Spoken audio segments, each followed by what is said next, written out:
Bismillahirrahmanirrahim. Assalamualaikum warahmatullahi wabarakatuh. Hamdan wa syukran lillah, wassalatu wassalamu ala rasulillah Muhammad ibn Abdullah wa ala alihi wa sahbihi wa ala wa la hawla wa la quwwata illa billah. Subhanaka la ilma lana illa ma 'allamtana innaka antal alimul hakim wa tub alaina innaka antat tawwabur rahim. Rabbi shrah li sadri wa yassir li amri wahlul 'uqdatam min lisani yafqahu qawli. Allahumma faqihna fid din wa 'allimna at-ta'wil amin.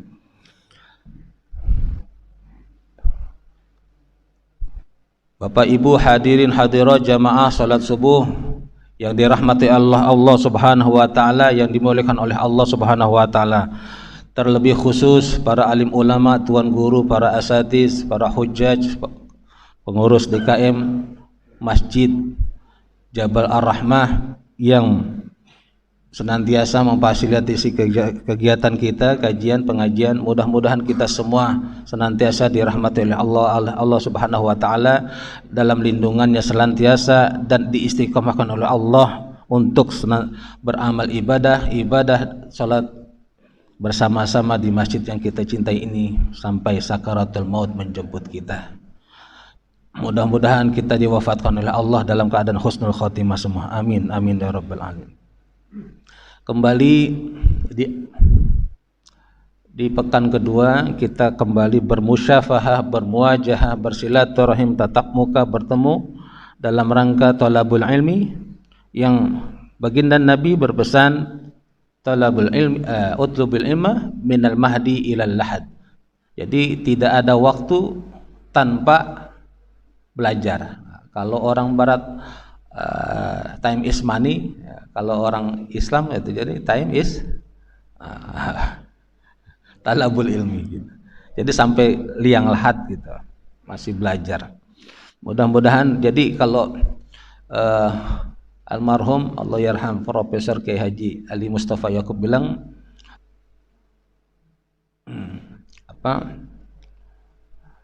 jadi kita jadi santri itu sepanjang hayat sampai sakaratul maut menyambut kita.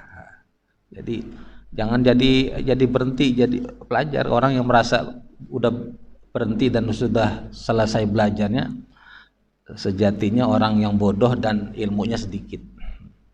Sama dengan air di gelas penuh, jadi diisi tumpah lagi, ngerasa pintar jadi enggak pernah mau terbuka.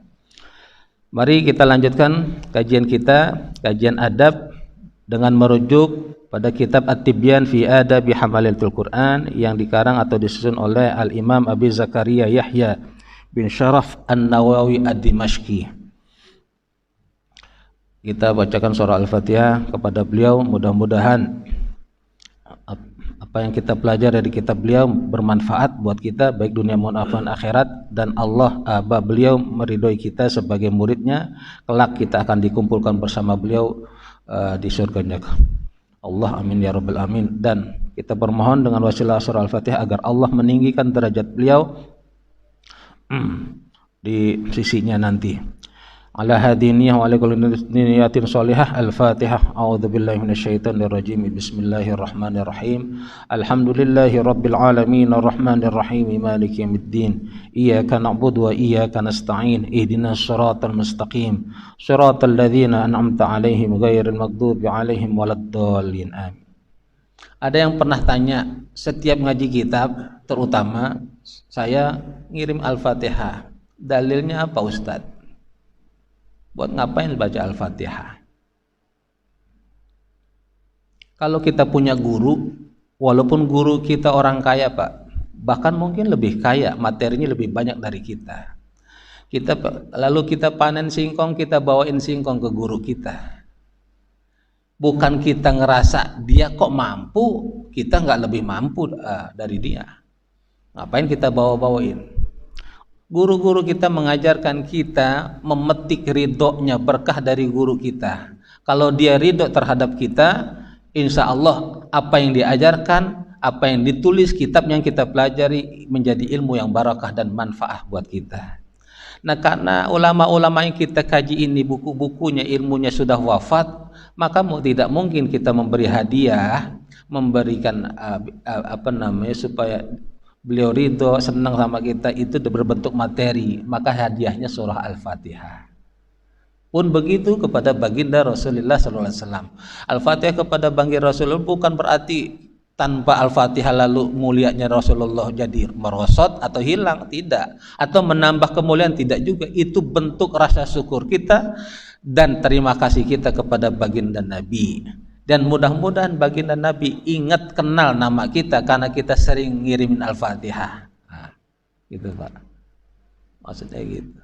Jadi ini dalil. Tapi kalau yang nggak mau banget, tetap nggak mau baca Al-Fatihah, silakan, karena ngerasa nggak ada dalil. Tapi kalau ditanya itu dalilnya, dalil nggak mesti Quran dan hadis. Dalil itu ada istihad. Di istihad itu nanti ada qiyas, ada masalah mursalah, ada adah, ya, al-adah muhakkamah, adah itu menjadi hukum kebiasaan. Ada tradisi ahlul Madinah, itu juga jadi macam-macam. Jadi kalau orang yang merasa sekarang dalilnya dikit-dikit Quran dan hadis, mungkin belajarnya belum banyak. Jadi memang itu menjadi pokok Quran dan hadis, tapi dalil dalam Islam bukan hanya Quran dan hadis. Manakala ada permasalahan yang tidak ada di Quran dan hadis, maka di luar Quran dan hadis para ulama sudah menyusun konsep-konsepnya, bagaimana mengambil istidlal. Kalau dalam usul fikih namanya istilahnya istidlal, mengambil dalil. Demikian. Yang kedua, sebelum kajian ini juga menjadi momen terpenting sampai detik ini, semalam perkembangannya, update tentang Palestina, Masjid Khalid bin Walid rata Pak, salah satunya. Jadi memang bukan lagi, sekali lagi bukan konflik, tapi pembantaian, penghabisan, genocide. Jadi pembersihan etnis. Kalau saya dari teman saya itu penjelasannya Kiai Haji Ahmad Sobri Lubis menjelaskan, beliau dapat transferan video dari ulama-ulama Timur Tengah. Jadi sebelum 7 Oktober kemarin serangan Hamas itu, kenapa Hamas melakukan action seperti itu? Ternyata ada pesta Pak Yahudi di Masjidil Aqsa, hari raya apa tuh? Ada kurang lebih 2 minggu. Jadi di situ dia joget-joget di Masjidil Aqsa, di dalam Masjidil Aqsa, yang Masjidil Aqsa, dan itu yang buat marah. Dan para ulama-ulama termasuk Imam Masjidil Aqsa itu sudah memperingatkan, mulakan, hormati Masjidil Aqsa, tapi tetap seperti mereka. Bahkan mereka niup-niup trompet yang dari tanduk ya, mereka itu. Kalau orang Yahudi sudah meniup trompet tradisinya tak berupa tanduk, maka itu tandanya dia sudah merasa menguasai daerah itu. Maka ketika mereka sudah meniupkan itu di dalam Masjidil Aqsa, maka dia merasa sudah memiliki Al-Aqsa, maka harus dibersihkan dari orang-orang lain. Dan itulah yang jawab. Makanya bahkan ulama-ulama itu sebelum Hamas kok diam aja nih. Itu di Indonesia nggak ada Pak beritanya tentang itu. Yang ulama Timur Tengah nggak ada yang bersuara. Maka banyak ulama-ulama di Timur Tengah ketika ada serangan dari Hamas, mereka merasa bersyukur. Kenapa? Kemuliaan harkat martabat Islam ada yang mewakili, membela. Gitu. Nah, orang-orang yang tidak paham ini yang seringkali saya yang tidak banyak begitu paham, kita harus banyak tanya dengan orang yang lebih paham. Nggak paham, ya bilang aja kalau ditanya nggak tahu. Sekilas. Kalau bagaimana peristiwa di situ, kita nggak bisa baca sejarah aja Pak. Tapi kalau bicara sejarah Palestina mungkin kita bisa baca di buku-buku, di Google. Tapi kalau apa yang benar-benar terjadi di sana kita nggak bisa melihat seperti. Harus benar-benar orang yang tahu, paham, pernah tinggal di sana. Yang cuma sekedar pernah datang sekali 2 kali di sana nggak ada apa-apa. Ya memang kalau buat turis aman-aman aja. Mereka menjamin itu, gitu. Jadi, ya ini kan 11-12 sama yang sebelumnya ya, itu ya. Yang sebelumnya kan ngomong kenapa orang Palestina itu nggak hijrah aja, hijrah aja, Nah kemarin nih yang ada lagi Ustadz juga Pak. Kenapa ngawak perang itu nggak disterilin dulu? Itu saya bilang bingung. Saya kenal kok Pak orangnya, karena memang apa sih? Logikanya kerangka konstruksi berpikirnya aneh gitu, lemah. Kalau cara berpikir begitu, dulu jadi tahun 45 bulan Oktober setelah proklamasi keluar resolusi yang dibuat oleh Hadratul Syekh Kiai Haji Hashim Asy'ari, istrinya 5 butir itu, tentang jihad. Lalu dilengkapi lagi bulan April tahun 46 Istimewa Ulama Nahdlatul Ulama mengeluarkan fatwa bahwa jihad melawan musuh, mempertahankan kemerdekaan, hukumnya fardu ain. Itu beberapa bulan setelah itu. Menyambut itu Bung Tomo semangat. Kalau tidak ada kalimat takbir, aku bingung lagi untuk memotivasi umat Islam kalimat apa. Maka kalimat takbirlah yang dipakai. Sampai-sampai Ziaul Haq di antara tentara kapitalis itu yang berbangsa India dengar kalimat begitu berbalik Pak. Jadi banyak yang di-share situ tentara kapitalis saat itu, karena ada yang Islam juga, dia mendengar pakikan Bung Tomo takbir, wah ini orang Islam juga, balik Pak. Nah, gitu. Jadi orang yang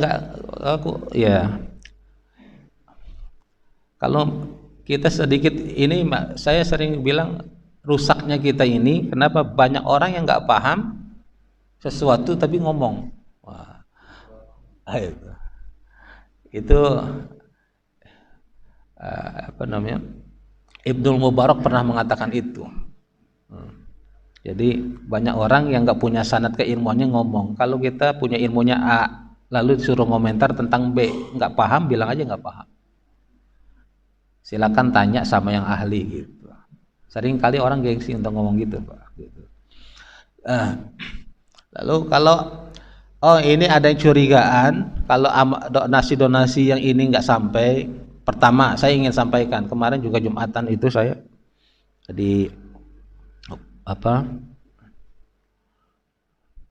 kalau setiap perjuangan ada pengkhianatan itu Pak, biasa. Dari zaman Nabi ada. Tapi ketika ada pengkhianatan dalam perjuangan itu, apakah itu jadi merusak perjuangan? Enggak Pak. Lalu perjuangan itu jadi salah? Enggak. Begitupun di Indonesia dulu, ulama-ulama kita, pejuang kita berjuang, ada pengkhianatnya, ada munafiknya, orang kaum munafik.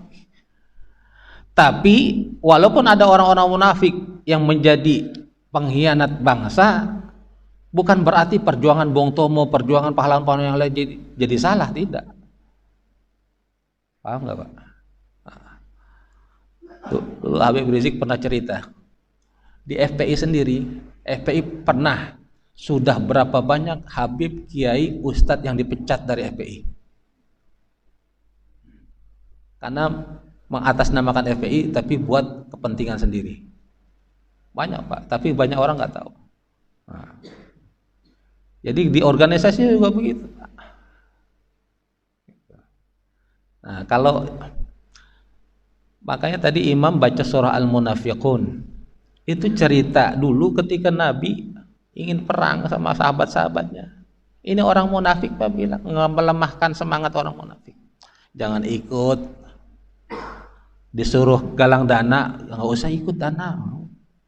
Kalau emang beliau Nabi, pasti nggak kita, tanpa kita tolong pasti menang. Pokoknya pakai logika. Kenapa saya Imam baca seperti itu? Ini mirip-mirip, ya Pak, mirip-mirip. Di antara kita sendiri ada lagi di tengah-tengah umat Islam sedang semangat-semangatnya bela Palestina, menggalang dana di sana sini, ada yang ngomong begitu, ngelemahin. Jadi dari zaman Nabi sudah ada, makanya turun surah Al-Munafiqun, sudah ada apa yang gitu. Nah, jadi sering lagi-lagi saya bilang, jangan lihat orang pernyataannya dari gelarnya, dia mau habib, dia mau buya, dia mau ustadz, dia mau kiai, kalau omongannya dia makin menjauhkan kita dari Allah, makin meragukan kita terhadap Quran, makin benci kita kepada Nabi, makin memperkeruh persaudaraan kita sesama Islam, maka tinggalkan mereka, jauhin. Nggak layak disebut guru. Tapi walaupun dia nggak pakai titel apapun, bukanlah kiai, bukanlah ulama, bukanlah ustadz, bukanlah habib, tapi statement-statementnya menyejukkan, menambah motivasi kita dalam ibadah, makin menguatkan iman Islam kita kepada Allah, makin yakin kita kepada Quran, makin cinta kita kepada Nabi, makin mempererat kita persaudaraan kita sesama Muslim. Walaupun dia bukan ustadz, bukan ulama, ikutin dia, Pak. Jangan-jangan dia wali. Nah, berapa banyak wali yang tidak dikenal manusia tapi sangat populer dan viral di langit di antara para malaikat Allah. Itu aja. Jadi jangan terpicu atau bius dengan orang-orang yang viral, jangan orang-orang yang lembut. Kalau pernyataannya lembut-lembut tapi sebenarnya sesat. Nah, hati-hati. Karena banyak sekarang seperti itu. Belum lagi ada jenderal ngomong, ngapain kita peduli dengan Palestina yang jauh? Di Indonesia juga kita banyak masalah. Ya Pak, ada yang gitu Pak. Jenderal tuh. Jenderal Pak. Ya, jenderal. Ya pokoknya intelijen dia Pak. Ya. Ngomong begitu. Ini seakan-akan kita punya tetangga. Dirampok malam-malam maling, istri kita kasih tahu, Pak, ada maling, ada di tetangga kita sedang diancam oleh maling. Apa kita jawab? Udahlah Bu, biarin, kita juga banyak masalah. Itu urusan dia. Aneh. Ini logika apa gitu? Jangankan kita bicara agama, kita bicara kemanusiaan aja, persaudaraan itu. Maksud lebih pikirnya ini setan ini begitu. Ya setan Pak, biar kata jenderal setan Pak. Aneh kan? Nah. Tetangga kita kesusahan, perlu makan. Dia kan di Palestina banyak anak-anak. Lalu kita ngomong, itu urusan dia, kita juga banyak kekurangan. Padahal kata Nabi apa? Selamatkan dirimu walaupun dengan sebutir kurma. Sedekah sebutir kurma. Artinya kita sedekah sebutir kurma apa? Sangat berarti Pak nanti di akhirat. Jangan-jangan itu yang paling ikhlas yang bisa menyelamatkan kita dari neraka. Apalagi sekarung beras. Ya. Apalagi 5 ton makanan. Nah, itu. Jangan orang anggap sia-sia tapi di mata Allah begitu besar Pak. Bukankah kita tahu Pak ada riwayat seorang pezina yang ngasih air minum buat kepada anjing loh Pak, bukan kambing, bukan ayam, ya kan? Jadi digambarkan tuh sosoknya binatangnya anjing. Apa ganjarannya? Dia ganjaran surga. Ya, dia kehausan. Apalagi ini manusia. Tapi ini juga dijelaskan perlu lengkap ya. Penjelasan ulama, pezina itu pezina yang sudah taubat. Jadi gara-gara kasih air minum kepada anjing, taubatnya diterima, Allah masukkan dia ke surga. Apalagi ini manusia yang dia juga satu akidah, satu agama dan sholat, ya. Kok masih ada orang-orang yang seperti ini? Nauzubillah wal yazubillah. Mudah-mudahan Allah berikan hidayah kepada mereka. Amin. Kita lanjutkan kajian kita yang pakai kitabnya halaman 33. Bismillahirrahmanirrahim. Faslun. Faslun kalau di bahasa kita mungkin subbab. Ada bab, ada subbab. Wayan bagi an la yaqsida bihi tawassulan ila aradin min a'radid dunya min malin. Kemarin pasal pertama itu tentang niat. Seorang guru, seorang qari, ahli ilmu, ahli Al-Quran selayaknya. Bahkan bukan hanya seorang guru Al-Quran, semua kita Pak, dalam ibadah luruskan niat kita. Yang kerja nyari nafkah, luruskan niatnya, bukan untuk memperkaya diri, bukan pengen main punya jabatan, tapi buat nafkah. Karena nafkah itu diwajibkan oleh Allah. Insya Allah setiap langkah kita naik kereta, naik bis, naik ojek, itu diganjar oleh Allah pahalanya. Anak-anak kita juga kita didik, ajarkan sekolah nak, kuliah nak, bukan pengen jadi sarjana, bukan nanti biar hidupnya kerja nyari kerjaan gampang, tapi karena Allah Ta'ala, thalabul ilmi, biar tiap langkahnya mengandung pahala.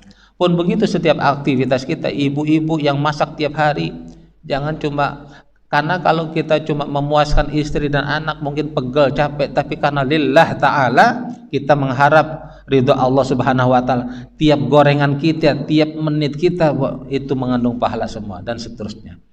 Maka orang mukmin pun tidurnya pun mengandung pahala kalau dia niatnya karena Allah Ta'ala.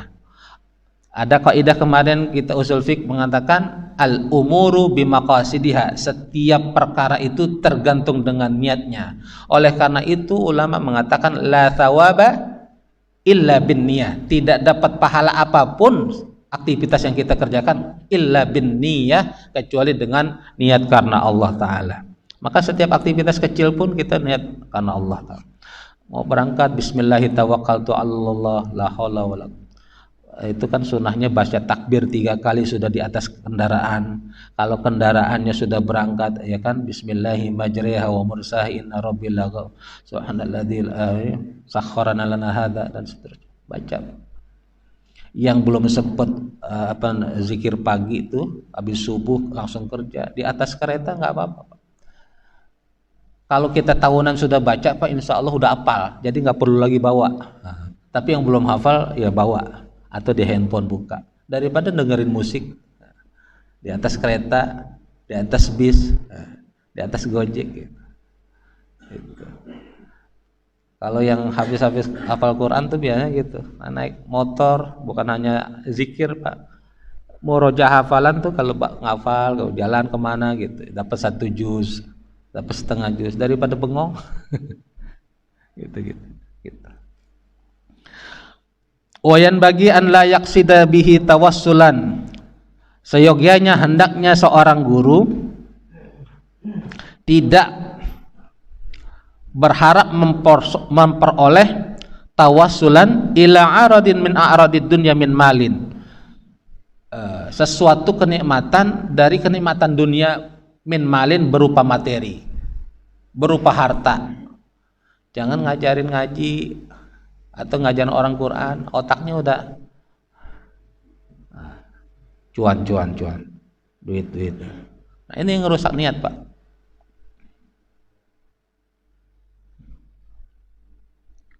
Ya, walaupun nanti dapat jadi guru nih, sertifikasi jadi dosen, apa niatin karena Allah.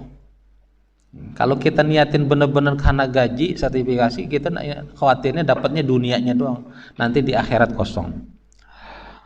Au riasatin au wajahatin, atau jabatan. Ya.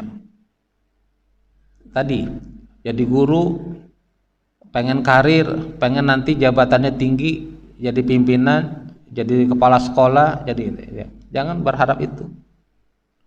Jadi kalaupun kita berharap karir di di mata Allah, bukan secara dunia, jadi direktur dan seterusnya. Jadi lihat aja nafkah. Makanya sekali lagi anak-anak kita yang lagi sekolah kuliah, jangan didoktrin, nak belajar yang benar biar nanti nyari kerjaan gampang. Salah itu Pak, salah kalau kita ngajarin anak kita begitu. Mereka kita didik agama, belajar ya lillahi ta'ala, entah dia rezeki dari mana itu Allah yang ngatur, bukan kita. Berapa banyak orang yang kuliahnya kedokteran rezekinya di musik, ada Pak. Berapa banyak insinyur teknik sipil rezekinya di bisnis salon, ada Pak macam. Sementara itu ada, saya ngisi kajian itu anaknya itu dididik jadi sarjana hukum, lalu jadi PPAT, notaris. Tapi anaknya sampai lulus nggak mau Pak. Semua udah S2 sampai Unpad, dia maunya bisnis salon. Aneh gitu. Jadi kita jangan mendahulukan Allah lah. Urusan rezeki itu kan kita udah tahu. Salah satu sirrun min asrarillah, dia rahasia Allah. Gitu. Awirtifa'in ala aqrani, atau mengharapkan kedudukan yang tinggi. Entah kedudukan tinggi itu di tataran sosial apapun struktur di tempat kerja. Ini yang merusak apa namanya? Niat-niat. Aw tsana'in 'indan nas, atau sanjungan dari manusia. Oh, dibilang qori, dibilang cakep bacaannya. Aw saufi wujuhin nasi ilaih, atau mengharapkan pandangan manusia. Mungkin saat ini tuh bisa dibilang termasuk biar viral. Jangan dakwah, ngajar, pengen viral, jangan Pak. Termasuk kayak ini gangguan ustazah kita. Jangan berharap viral. Termasuk jamaahnya pun makanya jangan satu-satunya ngaji karena sama orang yang viral. Berapa banyak yang viral itu tapi sebenarnya cuma cekakak-cekikik aja Pak. Dan itu kadang kita berani mampu ngasih gede, ya. Sementara yang apa sih benar-benar ada ilmunya kita kadang menyepelekan. Au nahwi dzalik, atau semisalnya, semacam-macam itulah, ya kan? Viral, pengen begini, pengen dilihat sanjung manusia dan seterusnya. Wala yahshinu al-muqri'a iqra'uhu bitama'in fi rifqin yahsulu lahu min ba'din man yaqra'u alaih. Hendaknya itu juga dia tidak dinodai, tidak dikotori, tidak dicemari seorang mukri. Kalau kita sebutnya sering qori, kalau sebenarnya yang benar mukri. Ahli Quran itu mukri. Bacaannya dengan berharap, ya, jangan hendaknya seorang mukri tidak mengotori niatnya, tidak menodai niatnya untuk mengajar, ya, dengan berharap bitama'in fi rifqin yahsulu lahu min ba'din man yaqra'u alaih, dengan berharap kemurahan dari orang yang dia bacain. Nah kan banyak tuh qori diundang maulidan, jadi baca ya. Jangan di otaknya ya, ini panitia kira-kiranya ngasih berapa ya? Kita dimuliain sama dia nggak ya ntar ya? Kira-kira gede nggak ya? Ini yang gitu Pak, emang rusak tuh Pak. Di satu sisi kita emang terbiasa itu menghormati guru, tapi ini juga kadang buat sisi gurunya itu jadi merusak. Makanya hati-hati. Niat ini benar-benar Pak. Sawa'un kana ar-rifqu malan au khidmatan. Sama saja apakah mengharapnya itu berupa materi, malan, atau berupa pelayanan, dihormatin gitu. Ya. Dilayanin apa-apa dilayanin. Jangan berharap begitu. Wa in qalla, walaupun sedikit. Walaupun perasaan-perasaan begitu sedikit ada. Itu bersihin dikit. Ini Pak, makanya kalau kita di tasawuf tuh riyadoh niatnya ini Pak, lama Pak. Kita gimana jadi ikhlas itu? Makanya kata Pak iblis begitu kata dia bersumpah akan menyesatkan anak keturunan Adam. Apa jawaban Allah? Silakan Allah, tapi engkau tidak akan mampu kepada orang-orang yang ikhlas. Orang-orang ikhlas aja Pak yang nggak bisa Nah ini makanya ikhlas mudah diucapkan, tapi tidak semudah menjalankannya atau memperolehnya tidak semudah pengucapannya. walau kana ala suratil hadiyah allati laula qira'atuhu alaih lama ahdaha ilaih. Nah, ataupun bukan hanya berbentuk materi, uang, khidmah, pelayanan, atau berbentuk hadiah yang lain, laula qira'atuhu alaih lama ahdahu ilaih, yang kira-kira dia tidak akan memperolehnya kalau dia nggak ngajarin dia nggak akan dapatin kalau dia nggak baca Quran. Nah, jadi acara-acara itu ya. Ini dari sisi seorang gurunya, Pak. Dari seorang, nanti subbabnya ada dari sisi seorang muridnya. Memang murid diajarkan untuk memuliakan gurunya, tapi guru ini jangan sampai terlena dengan sanjungan, kemuliaan-kemuliaan yang diberikan oleh murid-muridnya atau masyarakat atau manusia sekitarnya. Imam An-Nawawi mengutip atau mensandarkan apa-apa yang ditulisnya ini dengan ayat Quran surah Asy-Syura ayat 20. Allah berfirman, man kana yuridu hartsal akhirati nazid lahu fi hartsih. Siapa orang yang berharap, berkeinginan jaza, balasan dari perbuatannya itu di akhirat, nazid lahu fi harthi, maka kami akan tambah apa yang udah upayakan. Tapi wa man kana yuridu hartsad dunya nu'tihi minha. Tapi siapa orang yang berharap dari aktivitasnya, dari amalnya, dia berharap dunianya, nu'tihi minha, kami akan kasih juga, Pak. Tapi ingat kata Allah ayat selanjutnya, wa ma lahu fil akhirati min nasib, dia enggak dapat apa-apa lagi nanti di akhirat. Rugi kan, Pak? Kalau ini jadi guru, kalau berharap dari manusia, Pak, masih ada nominalnya, masih ada angkanya. Dipakai, dinikmatin, besok pagi selesai, habis. Tapi kalau berharapnya dari Allah, Allah bisa jadi ngasihnya nggak pakai nominal, nggak ada angkanya, Pak, tak terbatas. Dan itu di kehidupan yang lebih abadi di akhirat. Tapi ingat janji Allah, kalau kita berharap karena Allah, bukan hanya akhirat, dunianya pun Allah akan permudah. Tapi kalau berharapnya cuma dunia, ya cukup dunia. Di akhiratnya nggak dapat apa-apa. Ini mirip dengan hadis Nabi yang ketika hadis Nabi tentang hijrah. Siapa orang yang hijrah karena lidunya yusibuha, siapa orang yang pengen hijrah dari Makkah ke Madinah, pengen nyari materi, pengen nyari perempuan yang lebih cantik di sana mungkin, ya kan? Yang jomblo-jomblo itu. Mungkin dapat di sana jodoh, dapat di sana harta, dapat di sana kedudukan, lebih kaya. Tapi nilai hijrah dia itu nanti di mata Allah di akhirat selesai. Nggak dapat apa-apa. Wa qala ta'ala aidan, Allah juga berfirman dalam surah Al-Isra, man kana yuridul ajilata ajjalna lahu fiha ma nasha'u liman nurid. Man kana yuridul ajilah, ajil itu cepat.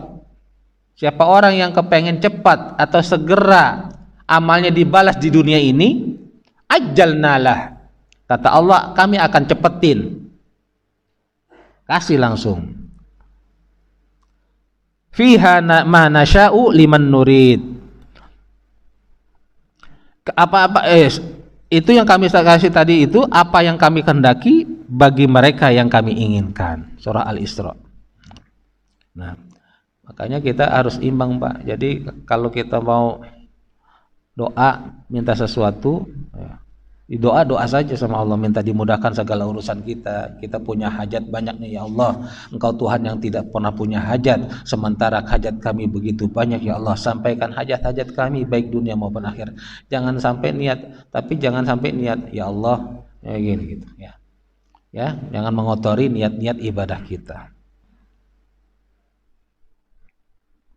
Selanjutnya tadi dalil Quran, sekarang dalil hadis. Wa an Abi Hurairah radhiyallahu anhu qala, dari Abu Hurairah radhiyallahu anhu, beliau berkata, qala Rasulullah sallallahu alaihi wasallam, telah bersabda Rasulullah sallallahu alaihi wasallam, man ta'allama ilman, siapa orang yang mempelajari suatu ilmu, mimma yubtagha bihi wajhullahi ta'ala. Ini Pak, ya Allah berat Pak. Ya baca hadis begini nih kayak merinding, ngeri, takut. Termasuk kita pun yang senang belajar itu. Siapa orang kata Nabi yang mempelajari satu ilmu dengan niat mimma yubtagha bihi wajhullahi ta'ala, ya, yang seharusnya dia niatkan itu karena Allah Ta'ala, tapi la yata'allamuhu illa liyusiba bihi 'ardun min aradi dunya, tapi dia mempelajari itu hanya berharap karena kenikmatan dunia, lam yajid arfal jannah yaumal qiyamah, dia tidak akan dapat semerbak wangi bunga baunya surga nanti di akhirat. Allah. Yang pengen belajar agama karena kepengen dipanggil ulama, panggil di ustadz, dipanggil kiai, maka itu rusak Pak. Ini Abu Hurairah, riwayatnya Abu Daud. Nah ini hadis sebelumnya kan juga udah ada kan, orang ilmu yang pati syahid mengatakan yang sedang sedekah itu karena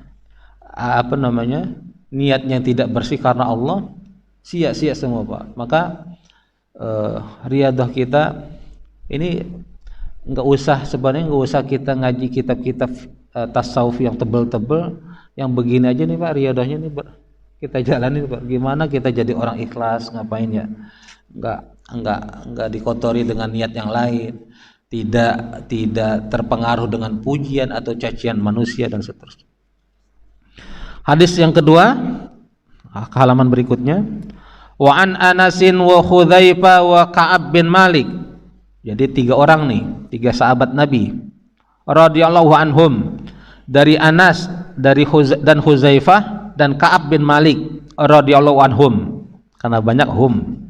Anna Rasulullah sallallahu alaihi wasallam qala, bahwasanya Rasulullah sallallahu alaihi wasallam bersabda, man talabal ilma liyumariya bihi sufaha. Nah ini tadi saya bilang, siapa orang yang menuntut ilmu nanti dia lalu pintar cuma karena niatnya pengen dipandang dan menang debat, menang ngomong dengan orang yang bodoh, sufaha, au yukatsira bihil ulama, atau disanjung-sanjung oleh para ulama, au yasrifa bihi wujuhan nasi ilaih, atau untuk mengarahkan wajah-wajah manusia kepada dirinya, kagum gitu manusia sama dia, oh dia pintar banget, soleh banget, mantap banget ya. Fal yatabawa maqda'adahu minan nar, maka tempatnya nanti siap-siap tempat duduknya di neraka. Rawahu at-Tirmizi min riwayat Ka'ab bin Malik wa qala adkhalahu an-nar. Riwayat Imam At-Tirmizi dari riwayat Ka'ab bin Malik, dan beliau berkata maksudnya Allah akan masukkan mereka ke dalam api neraka. Nauzubillah wal iazubillah. Mudah-mudahan kita berlindung kepada Allah dari niat-niat yang demikian. Allah latih kita, Allah bimbing kita menjadi hamba-hamba yang ikhlas, sebagaimana Allah mengatakan wa ma umiru illa liya'budullaha mukhlishina lahuddin. Allah tidak seru kita untuk ibadah, Allah tidak perintah kepada kita untuk ibadah kecuali dalam kita diminta mukhlishina lahuddin, ikhlas murni karena Allah Ta'ala. Termasuk kita yang belajar atau yang jadi guru Quran wabil khusus, jangan kotori niat-niat kita dengan kenikmatan dunia yang semu, dunia yang kecil, dunia yang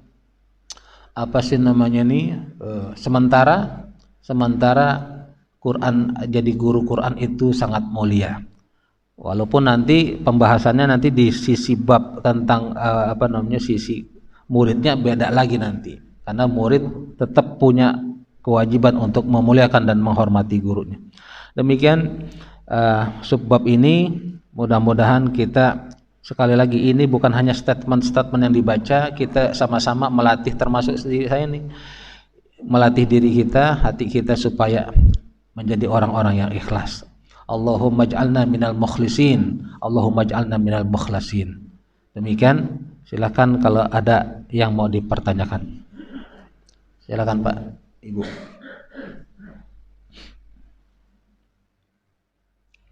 Ini kemarin ada yang mau bikin baliho udah jadi.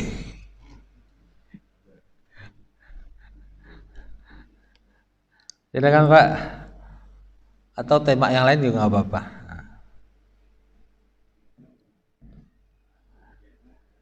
Ibu-ibu, ya. Insya Allah nggak ada ya.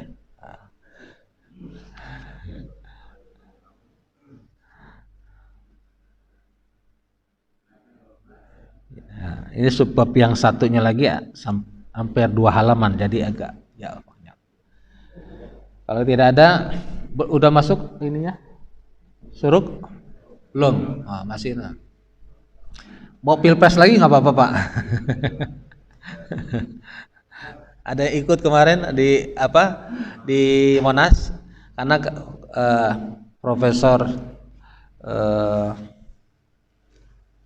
sampai Komisi Fatwa MUI sudah mengeluarkan fatwa haram untuk memakai produk-produk Israel. Sudah keluar Pak. Jadi yang masih nanya-nanya kemarin ragu-ragu, ini siapa yang nyuruh, mana fatwanya? MUI sudah mengeluarkan itu secara resmi fatwanya.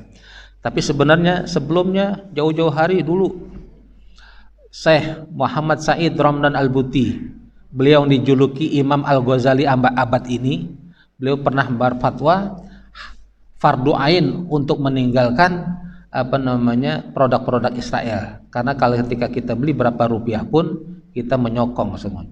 Tapi ada benda-benda atau barang-barang yang belum bisa ada ganti-gantinya karena kita pakai prinsip usul fiqh ad-darurat tubihul mahzurat. Misalnya ada yang kita pakai belum bisa ada gantinya nih, ya dengan terpaksa kita pakai itu, silakan. Misalnya handphone gitu nih Pak, handphonenya gimana nih? Ya belum terganti nih, ya terpaksa kita masih pakai itu. Ya. Jadi upaya kita maksimal dengan jangan bicara lagi itu berhasil nggak, efektif nggak. Efektif atau dia berhasilnya itu urusan Allah. Kita disuruh berjuang. Hal adullukum ala tijaratin tunjikum min adzabin alim tu'minuna billah wa rasulih wa tujahiduna fi sabilillahi bi amwalikum wa anfusikum. Maukah kalian aku tunjukkan, kata Allah, bisnis tijarah jual beli kepada Allah yang sangat menguntungkan kepada kalian, bukan hanya dunia tapi kalian akan dibebaskan oleh Allah dari api neraka. Tu'minuna billah wa rasulih, kalian beriman kepada Allah dan Rasulnya, wa tujahiduna fi sabilillah, dan kalian jihad fi sabilillah. Pertama bi amwalikum, dengan harta kalian, wa anfusikum, baru dengan jiwa kalian. Enggak bisa semuanya, minimal doa. Jangan jadi setan, jangan jadi orang munafik. Kenapa orang munafik ini Pak? Kalau orang mukmin kan kuntum khaira ummatin ukhrijat linnas ta'muruna bil ma'ruf wa tanhauna 'anil munkar. Itu orang mukmin. Tapi orang munafik kata Allah ya'muruna bil munkar wa yanhauna bil ma'ruf. Ya, dibalik. Itu Allah yang bilang. Ciri orang munafik itu nggak seneng kok ngelihat orang baik, justru nahan-nahan. Ya udah, orang mau nyumbang 1 juta, gede amat. Anak ente masih perlu itu 200 aja. Nah, munafik nih orang munafik. Nah, kalau Habib Umar bin Hafiz juga salah satunya bilang gini, kalau kita tarawih ada masjid 20 rakaat, ada yang 8, kita milih 8, cepet biar kelar. Itu juga ciri munafik. Habib Umar bin Hafiz bilang gitu. Kenapa tidak munafik, kata beliau? Karena orang justru sholat itu mi'rajul mukmin. Orang-orang yang benar-benar hatinya mukmin pasti dia rindu dengan ketemu Allah, komunikasi dengan Allah. Sementara isarannya itu sholat, kok malah ini nyari yang cepat. Maka jangan-jangan itu pertanda ada di hati sifat munafik. Nauzubillah. Iya, silakan Pak Haji. Iya.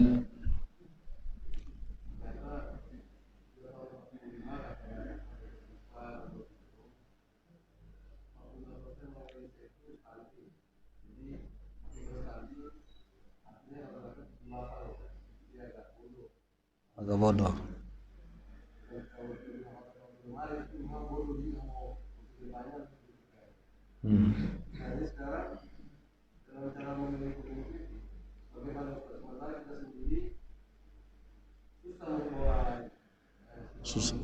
Susah apa?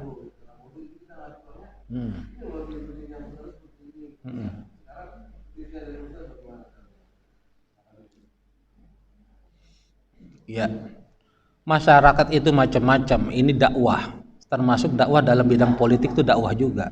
Bagaimana mengantarkan, mengedukasi masyarakat.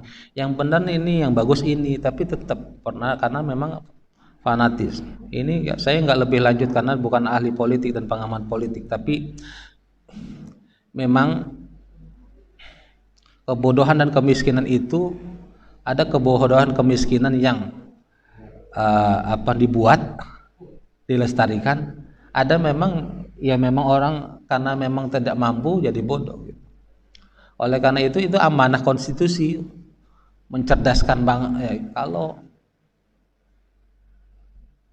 ada profesor dosen saya itu mengatakan ini kita sekolah sampai kuliah bahkan sampai S3 pun harusnya kita gratis karena itu amanah konstitusi, itu kewajiban negara mencerdaskan bangsa. Itu kan bahasannya Pak, itu harusnya beban negara bukan beban kita pribadi. Yang punya kewajiban untuk mencerdaskan bangsa yaitu negara. Cuma masalahnya SDA kita dikeruk buat kepentingan sendiri-sendiri. Bahkan jadi pejabat mengatasnamakan negara tapi sebenarnya dikuasai dia sendiri. Itu banyak Pak. Kemarin saya lagi lihat itu video sumber emas terbesar kedua setelah di Papua. Adanya di Sumbawa. Itu ada di kedalaman 1000 meter, terus diameternya 3 kilo, sudah dikeduk Pak, udah dalam banget itu. Jadi itu sumber daya alam kita banyak sekali. Belum boksit yang sekarang lagi mau buat pakai kendaraan listrik itu kan boksit. Batu baranya karena bukan untuk kemakmuran kita tapi ini rusaknya. Dulu almarhum B.J. Habibie juga pernah mengatakan, ini kalau dikelola dengan jujur dan benar semua, bukan hanya pendidikan, Pak, kita naik kereta, naik bis, naik angkot semua gratis. Gratis, Pak. Nah, cuma faktanya Pak, orang kencing aja bayar kita. Ibaratnya gitu, Pak. Kencing gitu bayar gitu. Nah, ini sekarang. Nah, memang sungguh nanti hisapnya begitu berat kan.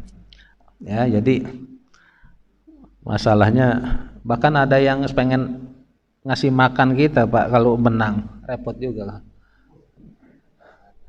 Makan siang gratis ya gitu. Apa iya gitu kan, aneh. Ya, kalau disebut standing abai memang kemiskinan dan kebodohan itu PR yang dari kita udah mau 1 abad merdeka, ini masih PR yang terbesar. Kemarin ada yang sampai yang meninggal mati ya di Papua karena kelaparan, tapi sayang Wapresnya bilang itu bukan kelaparan, kekurangan pangan gitu. Ya kan kata-kata gitu, saya cuma ngutip aja. Bukan kelaparan tapi kekurangan itu mirip-mirip Pak gitu sama yang itu bukan banjir cuma genangan air. Iya. Kalau kemarin ini kenapa merosot lagi rupiah? Bukan rupiah merosot tapi dolarnya yang naik. Jadi gitu. Ya ini. Ya gitu. Ya edukasi dakwah juga begitu Pak. Jadi kita jangan fokus sama hasilnya tapi proses. Terus aja Pak kita mengedukasi. Jangan dakwah Nabi, bahkan Nabi Nuh itu dakwah sekian ratus tahun, ya kan? Umatnya cuma sedikit, dia ngeluh sama Allah. Allah enggak kasih larang gitu. Kita cari contoh Nabi ditimpukin dakwah, tapi malaikat nawarin ini diratain semua, matiin semua, jangan. Kalau mereka pun enggak mampu, enggak bisa.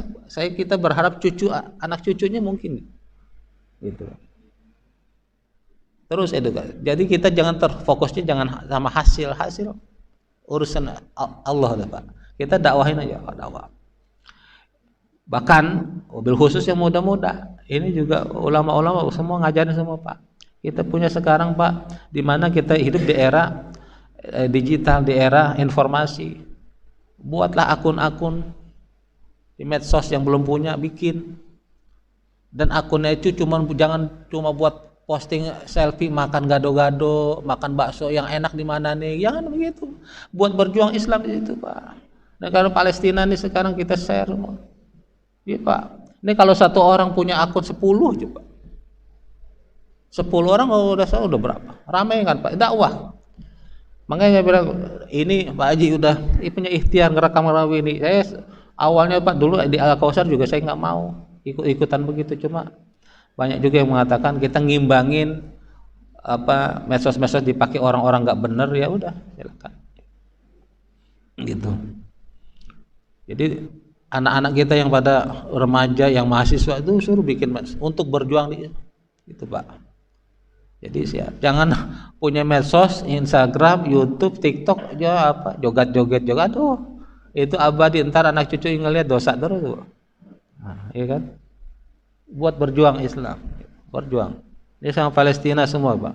Bahkan kemarin juga ini kan perjuangan kita, ya walaupun kita sudah tahu Raja Inggris itu statement pertamanya itu kemarin Raja Inggris Charles mendukung sepenuhnya Israel, bahkan akan mengirim dukungan itu ke Gaza. Semuanya, Pak. Nah, kalau kita ini perjuangan sama, Pak, orang teman saudara-saudara kita Palestina. Dia mengatakan, Abu Ubaidah mengatakan, ini yang sekarang viral kan Abu Ubaidah, ya, yang juru bicara Hamas.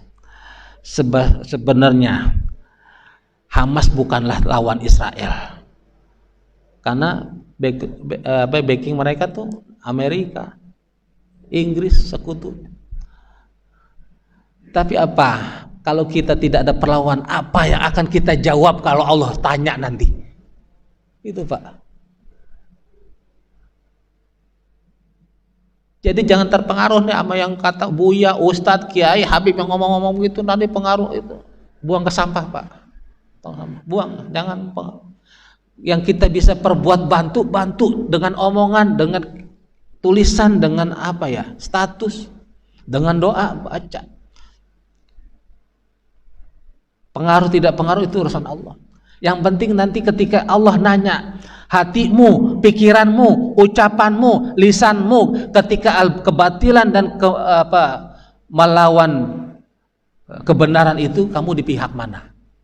Gitu, Pak. Nggak ada tengah-tengah. Nah, saya makanya termasuk nanti ini ada kan berapa tahun ini pemerintah tuh bilang kita umat Islam tuh harus tengah, wasaton. Jadi wasatiyah itu tengah, moderat. Wasatoh sebenarnya nggak tepat, Pak. Jadi Islam moderat dengan kalimat umatan wasaton itu ditafsirkan sebagai umat Islam yang moderat. Karena ahli-ahli tafsir banyak yang mengatakan yang umatan wasaton itu dimaksudkan itu adalah umat yang adil. Adil itu apa, Pak? Yang hak kita bilang hak, yang benar kita bilang benar, yang salah kita bilang nggak ada tengah-tengah. Ini ada yang benar, ada yang salah. Lalu kita supaya dibilang moderat, tengah-tengah. Ini gimana? Padahal doa yang Nabi ajarkan, Allahumma arinal haqqa haqqan warzuqna tiba'ah wa arinal batila batilan warzuqna ijtinabah. Ya Allah, tampakkan kepada kami yang benar itu benar dan kuatkan hati kami untuk membela kebenaran itu, mengikuti kebenaran itu. Kenapa ada doa selanjutnya itu anak kalimat seperti itu? Karena begitu banyak orang minta petunjuk, begitu Allah kasih tunjuk, nih yang benar dia nggak ikutin, Pak. Nyari doang yang benar, nanya yang benar gimana Ustadz? Begitu udah dikasih tahu, nggak diikutin. Maka doanya komplit itu, Allahumma arinil haqqa haqqan warzuqni ittiba'ah.